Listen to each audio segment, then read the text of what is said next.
All right, here we go. So, over the years, I keep running into this same conversation with small business owners, and even some big ones actually, where they say, look, Noel, we've invested in the fancy firewalls, we keep our antivirus up to date. Shouldn't we be set? And I always say, well, not exactly. Here's the reality: technology, as much as I love it, isn't enough. It's your people, your team, who are often the first line of defense or the weakest link, honestly. One careless click, it really can undo $1 million of investment. But, and this is important, the solution isn't to throw blame around, it's to educate. This is why I make such a big deal about security culture right from onboarding.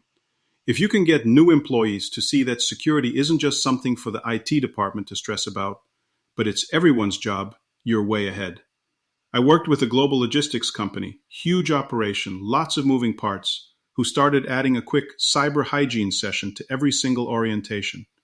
We're talking basics here: what a real phishing email looks like, how to use a password manager, why reporting something weird matters. You know what happened? Within a year, the number of people reporting suspicious emails doubled. Doubled. That gave their security team the time to actually catch and block threats before they got out of hand. And look, let me share something that hits close to home.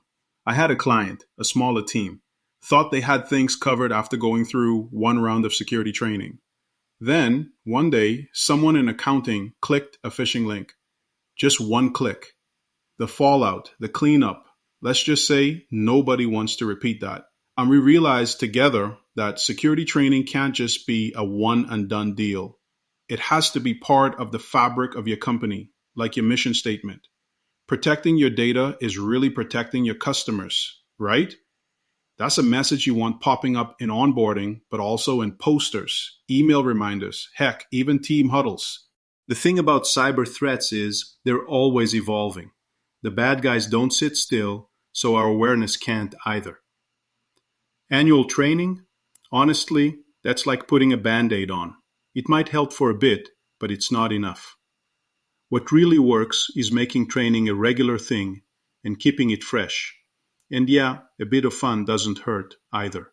Gamifying security, tossing in some short, sharp micro-learning sessions.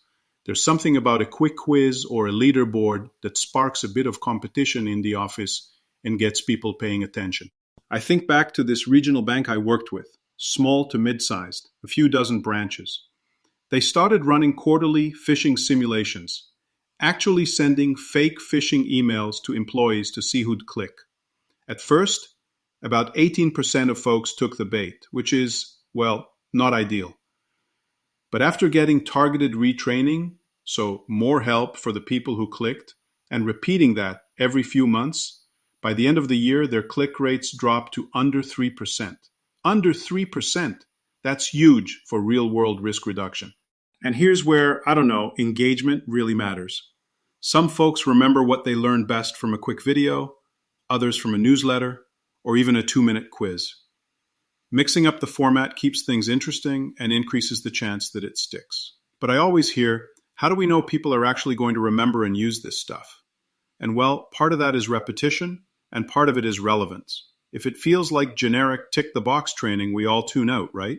That's why tying in real-world examples and maybe a little bit of healthy office competition actually works better than a marathon annual training session. So let's talk about how we know all this training is doing its job. Because training only matters if it's moving the needle somewhere. It's easy to hand out certificates and say, yep, everyone completed the course, but does that really prove anything? We want to look at the right numbers. Completion rates, sure, but also things like click rates on phishing simulations. Is that trending down over time? Are people reporting suspicious emails faster? Are we actually seeing folks follow policy, like updating passwords or securing their devices? There was this healthcare provider I worked with. Big focus on compliance. They tracked phishing simulation stats over 3 years. Every quarter, fewer employees clicked those links, and the number of reports of weird emails steadily went up. What's even better, those numbers made it easy to explain to their board why security awareness was worth funding, because you could see the story right there in the data. But metrics aren't just for the C-suite. They help us learn where to focus. I remember a software firm that took a real hit from a coding-related breach. After mandatory secure development training for engineers, they started tracking not only who took the course, but how many security defects actually showed up in new code. With better peer reviews and specific role-based training, they cut those defects by 40%. That's a number you can feel proud of. And look, food for thought here. Are we tracking just the easy stuff, like who finished the training module? Or are we also watching for real behavior changes? Things like fewer risky clicks, better password practices, or folks flagging things fast. Smart organizations even start using behavioral analytics to spot improvements in real time, which is kind of where the industry is heading.